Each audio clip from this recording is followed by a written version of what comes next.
जिंदगी में आपका भी ध्यान नहीं लग रहा।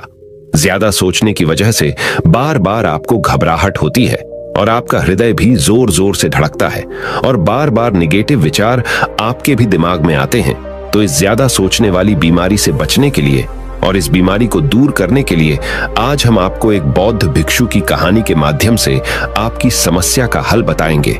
तो आज के इस कहानी को पूरा देखें ताकि आप भी इस कहानी को सुनने के बाद आपकी समस्या से छुटकारा पा सके। तो चलिए आज के कहानी की शुरुआत करते हैं। एक बार चीन के एक हिस्से में बहुत बड़ा मठ था जहां लगभग 500 भिक्षु रहते थे।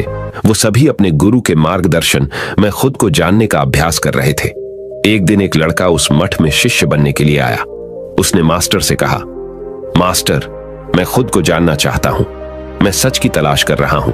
मैं पता लगाना चाहता हूं कि सच क्या है। मास्टर ने उसकी ओर देखा और कहा कि अगर तुम सच जानना चाहते हो तो तुम्हें अपना पूरा जीवन दांव पर लगाना होगा। सच को जानने में तुम्हारा पूरा जीवन लग सकता है, फिर भी इस बात की गारंटी नहीं है कि तुम्हें इस जीवन काल में सच का पता लगेगा या नहीं। क्या तुम इसके लिए तैयार हो? शिष्य ने कहा। मास्टर, मैं यहां पीछे मुड़ने के लिए नहीं आया हूं। मैं इसके लिए तैयार हूं। गुरु ने कहा, अगर ऐसा है तुम एक काम करो। इस मठ में 500 भिक्षु है। तुम उनके लिए चावल कूटने का काम करो। बस सुबह से शाम तक चावल कूटने का ही काम करो और जब तुम थक जाओ तो सोने चले जाओ। फिर अगली सुबह उठकर चावल को कूटना शुरू कर दो। इसके अलावा कुछ और मत करना। किसी और चीज के बारे में मत सोचना। बस इस रास्ते पर चलते रहना और दोबारा मेरे पास मत आना। जरूरत पड़ने पर मैं खुद तुम्हारे पास आऊंगा। उस लड़के ने गुरु के आदेश का पालन करते हुए चावल कूटना शुरू कर दिया। उस मठ में 500 शिष्य थे। उन सभी को समय समय पर भोजन की आवश्यकता पड़ती थी, इसीलिए वह बहुत जल्दी उठ जाता था और रात को देर तक चावल कूटता रहता था। जब वह थक जाता तो उसी कमरे में सो जाता था जहां वो चावल कूटता था। वो किसी से बात नहीं करता था और ना ही कोई उससे बात करने के लिए उसके पास आता था। कुछ महीनों तक चावल कूटते हुए उसके मन में पुराने विचार आते रहे, लेकिन उन विचारों को कोई नया विषय नहीं मिला तो वह अपने आप ही मिट गए। धीरे धीरे उसके मन में विचार कम होने लगे। कुछ सालों के बाद तो वो अपना नाम तक ही भूल गया। वह हमेशा चुप रहता और विचारहीन अवस्था में बस चावल कूटता रहता। उसने ना तो कभी ध्यान किया था और ना कभी शास्त्र पढ़ा था। मठ के बाकी शिष्य उसे मूर्ख समझते थे। ऐसा करते हुए 12 साल बीत गए। 12 साल बाद एक दिन मास्टर ने घोषणा की, अब मेरा आखिरी समय आ रहा है और मुझे अपना उत्तराधिकारी चुनना है जो मेरे बाद मठ का मुखिया होगा। इसीलिए मेरा कोई भी शिष्य है जिससे लगता है कि उसे आत्म साक्षात्कार हो गया है और उससे खुद को जान लिया है, तो रात को मेरे दरवाजे के पास आकर इस दीवार पर कुछ पंक्तियां लिखें जिसमें उसकी जिंदगी का सारा अनुभव समाया हो। कई शिष्यों ने ऐसा करने के बारे में सोचा, पर मठ के प्रमुख शिष्यों में से एक ने वहां जाकर कुछ पंक्तियां लिखी। उसे बौद्ध धर्म ग्रंथों का बहुत ज्ञान था। सभी शिष्यों को लगता था कि वो इस मठ का उत्तराधिकारी बन सकता है। उसने लिखा था कि मन एक दर्पण की तरह है जिस पर विचारों और इच्छाओं की धूल जमा हो जाती है। इस धूल को हटाने के लिए ही ध्यान है। जिसकी धूल हट जाती है और मन का दर्पण साफ हो जाता है, वो मोक्ष को प्राप्त कर लेता है। अगली सुबह जब मास्टर उठे और उन्होंने इन पंक्तियों को देखा और उन्होंने कहा कि किस बेवकूफ ने यह सब कचरा मेरी दीवार पर लिखा है। वो शिष्य जिसने यह लिखा था वो चुप रहा।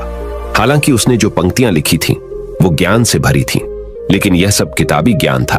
वो शिष्य बहुत चालाक था। उसने पंक्तियां लिखी पर उसने नीचे अपने हस्ताक्षर नहीं किए, क्योंकि वो स्वयं इसके बारे में निश्चित नहीं था कि ये सही है या नहीं, क्योंकि उसे आत्म साक्षात्कार नहीं हुआ था। गुरु ने पंक्तियों को पूरी तरह से खारिज कर दिया। ये देखकर सभी हैरान रह गए। ये घटना पूरे मठ में चर्चा का विषय बन गई। इस विषय पर बात करते हुए 2 शिष्य उस शिष्य के पास से गुजरे जो 12 साल पहले यहां आया था और दिन रात चावल कूटता रहता था। दोनों की चर्चा सुनकर वह धीरे से हंस पड़ा। दोनों शिष्य ने उसे पूछा कि तुम क्यों हंस रहे हो? दोनों शिष्य की नजर में यह चावल कूटने वाला तुच्छ ही भिक्षु था। किसी ने उसे ना तो कभी ध्यान करते हुए देखा था, ना ही कभी शास्त्र पढ़ते हुए। हर कोई उसे मूर्ख समझता था जो बस चावल को ही जानता था।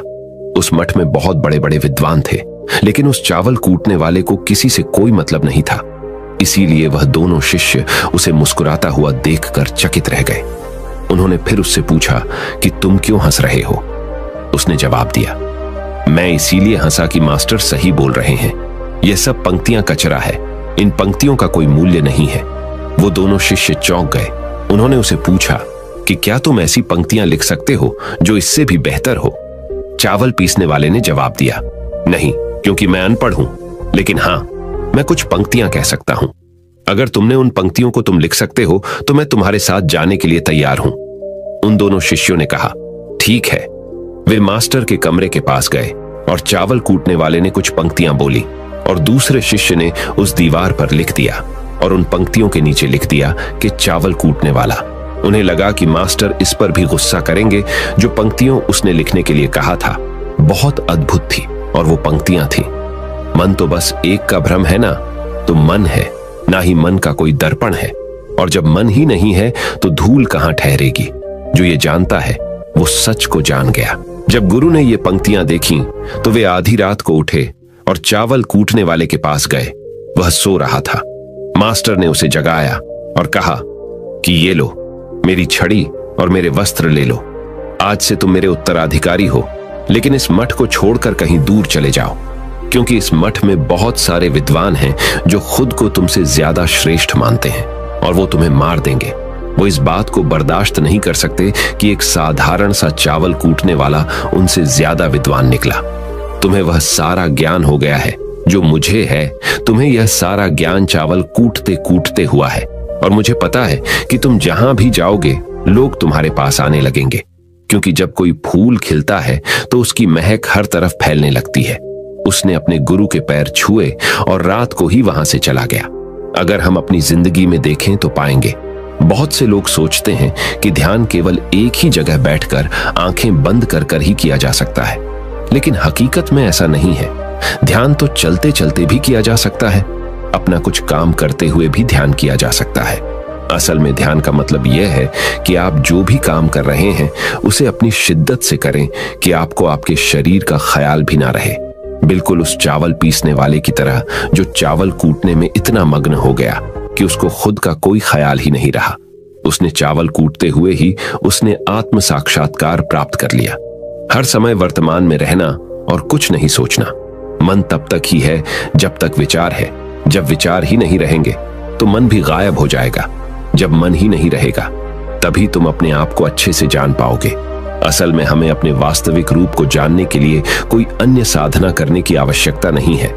हम जो कुछ भी कर रहे हैं बस उसमें हमें पूरी तरह से खो जाने की जरूरत है। अपने काम में इस कदर से लीन हो जाओ कि आपका काम भी ध्यान बन जाए। ज्यादा सोचने वाले लोगों के लिए दूसरी रहस्यमयी कहानी अब हम आपको बताएंगे, तो चलिए कहानी की शुरुआत